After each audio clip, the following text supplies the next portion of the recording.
Até pouco tempo atrás, nós tínhamos, por exemplo, racismo ou injúria racial, a gente tinha uma grande briga quanto à terminologia. Minha mãe é branca e meu pai é preto. E quando ela foi casar, o casamento não foi aceito. Então, meus avós maternos não foram no casamento e não deixaram que os irmãos mais novos da minha mãe também fossem no casamento.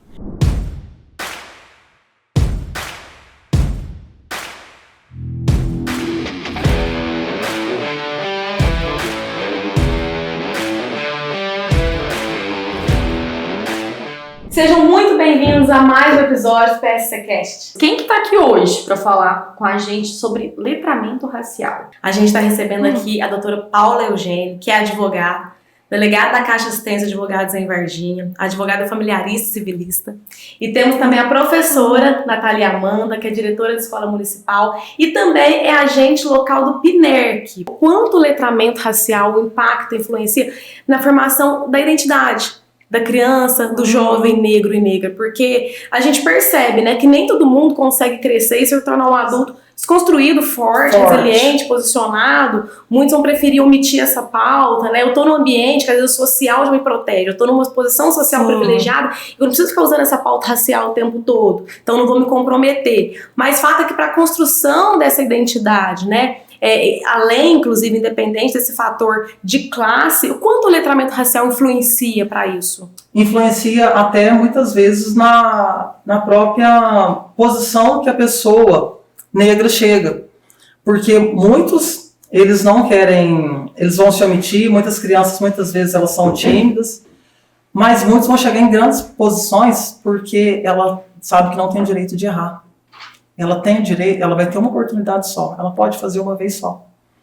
Então, assim, e ela se cobra mais do que as outras pessoas. Então, isso não é igualdade, porque ela tem que estar se cobrando, ela tem que estar sempre provando que ela é melhor, 2, 3 vezes mais. Isso pesa muito mais quando se é mulher, né, que nós vivemos num país, além de racista, ele é homofóbico, ele é machista, né? Então, assim, são várias outras pautas, e quando a gente volta para o campo racial, você imagina alguém que seja, além de né, vamos falar assim, igual a gente já viu falas, a pessoa ela carrega já o estereótipo de ser, ter uma orientação sexual, né, que não é bem quista pela sociedade, ela ainda é mulher e ela é negra, então ela sofre 2, 3 vezes mais.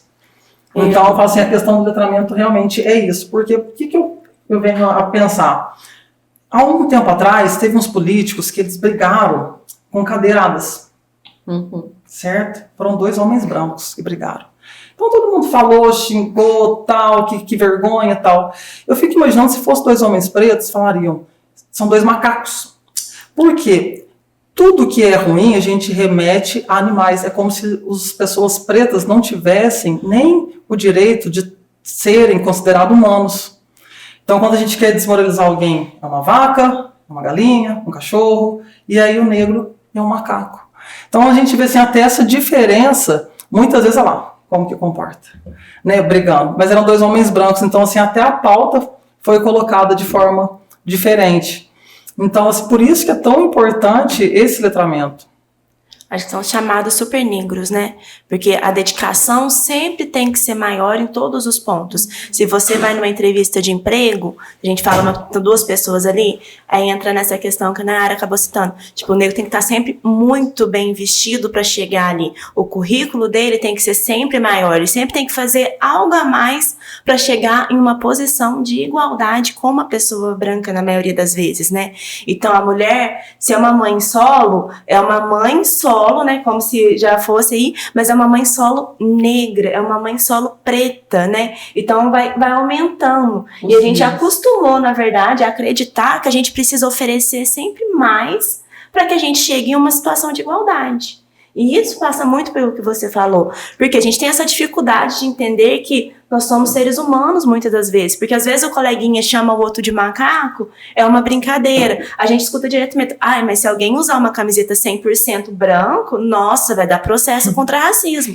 Mas não entende que a pessoa que tá com aquela camiseta, exatamente, aquela camiseta 100% negro, Passou por um processo de construção para a pessoa conseguir valorizar e entender, né? Quantas e quantas mulheres nós também passamos. Eu passei pelo processo de transição capilar mesmo durante a minha gestação, porque era uma preocupação que eu tinha com a minha filha de como que ela vai identificar e vai realmente passar. Era aquela situação que a gente queria fazer, mas é tão mais fácil manter o cabelo alisado, fica tão mais arrumadinho, mais arrumado, né? mais bonito. E a gente passa realmente, o letramento ensina muito isso, porque a gente começa a entender e a valorizar. E quando a gente valoriza aquilo que a gente a gente não permite que o mundo olhe pra gente de outra forma. Que eu acho que é o ponto principal que a gente precisa chegar, né? Quando a gente se aceita, independente de qualquer área, é muito difícil que o olhar do outro nos incomode, né? E a importância do professor como mediador dessas práticas, né? Eu falo por experiência própria, porque a questão da minha transição capilar foi porque a filhada de 6 anos de um amigo meu, ela não gostava do cabelo e a mãe resolveu passar um alisamento. E o alisamento começou a ter quedas. Uma criança de 6 anos com produtos fortes, com químicas, e ela começou a arrancar o cabelo porque ela não gostava. Então ela ficou com um buraco aqui, uma falha de cabelo muito grande. Ele falou assim, aí ele levou essa menina para eu trançar o cabelo. Eu gosto muito de trançar o cabelo, não tá, trança o cabelo para ficar, né, arrumado e tal. E quando eu trancei aquele cabelo com tantas falhas, eu falei assim, tá errado. Porque ela precisa se reconhecer como bela, então assim, eu preciso mudar, e aí eu comecei meu processo justamente por uma atitude de uma criança.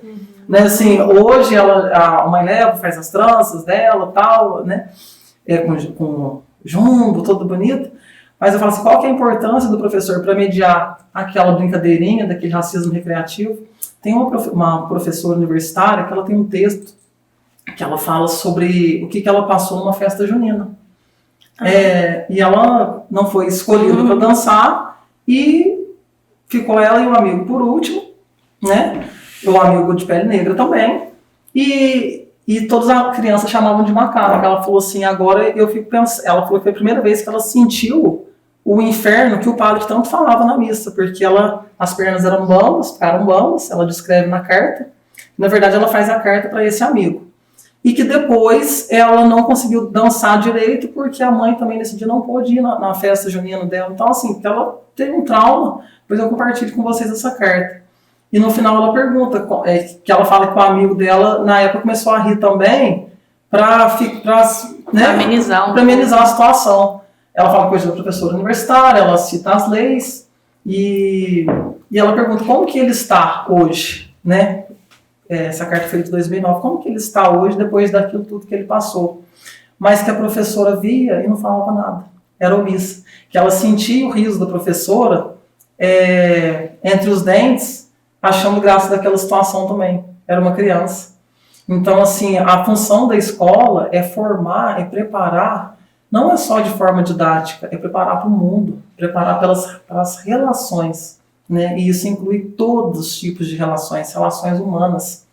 Então, assim, qual que é a função fundamental do professor nessa mediação? E aí que eu falo, o que falta mais, o que é um déficit, né, que o município já está sanando, é a questão da formação, né, para conseguir mesmo fazer essa mediação, porque também eu não posso passar aquilo que eu não tenho, né, aquele conhecimento. Então, realmente, a questão do letramento cada um mesmo é responsável, porque não é uma coisa assim, eu vou lá, não é, por exemplo, um curso superior, né, eu me tornei professora, me tornei advogada, e pronto. Depois eu posso fazer especializações, mas se eu também não fizer, lógico, eu não vou ter tanto sucesso na minha carreira. O letramento não, o letramento é um processo contínuo, constante, né? Diário de leituras, né, de observações, e cada um tem que buscar, se orientar justamente para isso, para viver em sociedade. Esse episódio contém, desculpa, Nayara, esse episódio contém muitos gatilhos para pessoas pretas, né? Porque a gente se vê em muitas situações.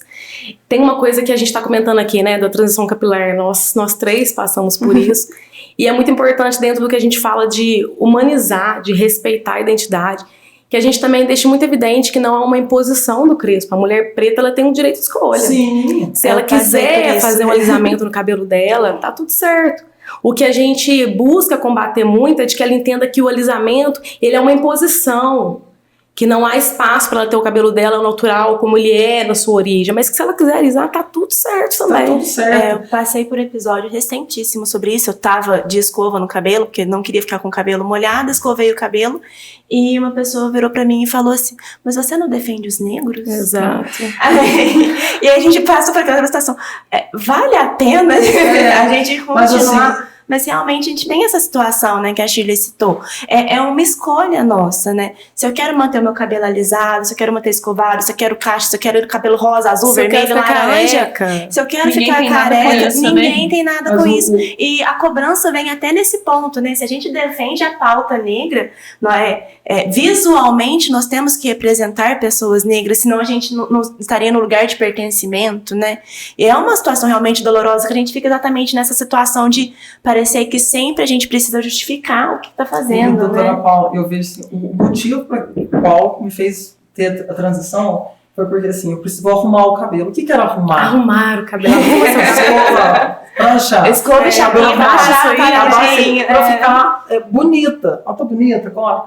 Aí, o motivo da minha transição foi justamente isso. Não, eu sou bonita de qualquer jeito. Meu cabelo tá arrumado. Ele está arrumado, fechado. Então, assim, a questão foi essa. Mas se eu quiser arrumar liso, eu posso arrumar liso tranquilamente. Mas, assim, a minha questão foi essa questão de aceitação do que o meu cabelo cacheado, crespo, ele é arrumado.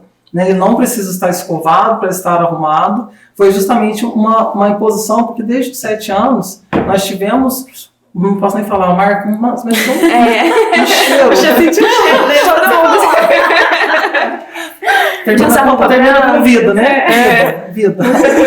E minha mãe passava e fazia as trancinhas, deixa eu arrumar o cabelo de vocês. Minha mãe trançava, tadinha, ficava 3 horas lá, porque 4 mulheres. E arrumar, né? Arrumar, tinha que estar trançado pra ficar baixinho. Pra ficar baixinho, que ela que falou que sei cabelo.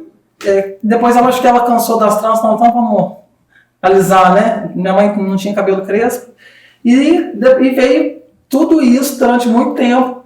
E assim, e como que é difícil, muitas vezes até depois de adulta, minha irmã, ela fez as tranças pela primeira vez, graças à influência, né? Que falou, fazer as tranças, vai gostar, tal. Nossa, como que a gente fica poderosa. Eu, a primeira vez que eu tô com o cabelo solto, sem estar alisado, tal, eu falei assim, é uma questão assim, de pertencimento também, né, tem todo um significado, até mesmo o significado das tranças, que tem todo um significado histórico, né? Nós estávamos falando dessa questão do papel dos educadores, né, nesse combate, e como que os pais e os operadores do direito, como que nós podemos contribuir e engajar ativamente, né, no processo de combate ao racismo em si? Aos pais, eu acredito que seja na orientação, né? Porque é onde nasce o berço também, de muitas vezes, do racismo. Por exemplo, se seu filho ele foi vítima do racismo na escola, como que a família vai tratar aquilo? Ele vai acolher aquela criança, ele vai... não, só não liga, não é assim. É realmente acolher aquela dor, instruir aquela criança, isso não é certo, você falou com o adulto que estava do lado, até mesmo nas literaturas que a gente apresenta, de valorização para os filhos pros filhos da gente, né, a orientação, ou se, ao contrário, se o seu filho praticou algum ato racista na escola, não, isso não é certo, né, é realmente essa parte de orientação mesmo e instrução, porque o que a gente muitas vezes observa, a gente tem os pais como super-heróis, né, até os 7 anos a gente não vê defeito nenhum nos pais, mas aquele pai que muitas vezes na briga de trânsito, ele praticou um ato racista, se meu pai fez, tá tudo certo, eu vou fazer também. Então, assim, é nos policiamento também das ações, porque não adianta eu querer ensinar alguma coisa, eu pregar algo, se eu não faço. Então, o adulto ele tem que estar em constante policiamento. Aí, tem que ter uma boa alimentação, por exemplo, mas eu estou comendo tudo errado. Não fumo, mas eu fumo. Né? Então, assim, o adulto ele tem que buscar conhecimento até mesmo, porque ele tem aquela função social e afetiva com aquele filho, que é aquela criança. Né, de orientação e mais do que a orientação, o exemplo. Juridicamente falando, né, nós temos, na verdade, a dama da justiça, né, que está ali de vendas e uma balança na mão, e muitas das vezes isso é exatamente o que é usado para não tratar as questões raciais dentro da lei, né. Nós temos o princípio da Constituição Federal, o princípio da isonomia, que é tratar iguais igualmente, desiguais desigualmente na medida de sua desigualdade. Ou seja, a nossa própria Constituição deixa bem claro que há situações diversas e que nós temos que realmente equilibrar essa balança. Então, colocar que ela está totalmente vendada ali, a gente não pode utilizar essa perspectiva mais quando nós falamos da questão racial. Nós realmente precisamos que os magistrados olhem certas situações, certos processos, pelo protocolo ali de julgamento com a perspectiva racial, porque o que levou aquela situação foi uma situação de racismo institucional ou um racismo estrutural que fez com que a situação chegasse àquele ponto. Então a gente não pode permitir realmente esse apagamento, né? Esse negacionismo, muitas das vezes, que acontece, que o racismo não existe, isso é coisa que colocaram na sua cabeça, é muito mimimi. E quando nós falamos de legislação, ela realmente tem que pegar a população inteira. Então a gente tem que tomar esse cuidado e realmente ter pessoas ali que incentivem, que estejam ali para que essas situações não se perpetuem.